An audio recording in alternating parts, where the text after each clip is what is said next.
Here we have a featherboard fence that has blown over.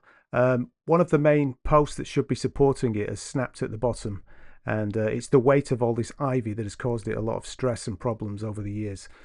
The ivy had grown into kind of a mini tree trunk, so I was using the mattock and a reciprocal saw to cut out the roots. The owner of this fence had some plastic netting that they wanted to save that was used for growing plants up. So I managed to save that. I didn't have access to the next door neighbour's garden, so I wasn't really sure what was on the back of the fence, but here you can see that there's an electric cable that runs alongside it, so I've just got to be careful of that. So I then started to dismantle the fence. What you don't see behind me at the moment, I've got a builder's bag and I'm filling it with all the wood waste and all the ivy. This is the new wood post that I gave an extra coating of wood preserve.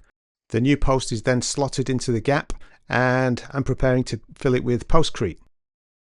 That has an extra sprinkle of water on top, and whilst I let that dry I managed to get the rest of the roots of the ivy out. Here you can see a different angle of the fence, and you can see that there's a second post that is listing at an angle.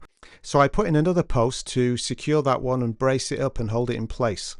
Whilst I was filming, you'll notice that a rat appeared, to the fence owner's horror. Anyway, onto the fun part, which was rebuilding the featherboard fence. Here you can see the rails going into place, and it's quite a nice job, just making sure that all the featherboards just line up and getting them all secured into position.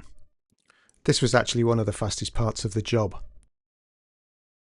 On the back of the fence you'll notice that the electric cable is all secured in place.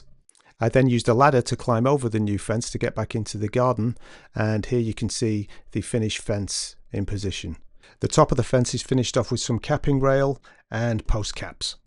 So there we have a nice new fence panel ready for winter.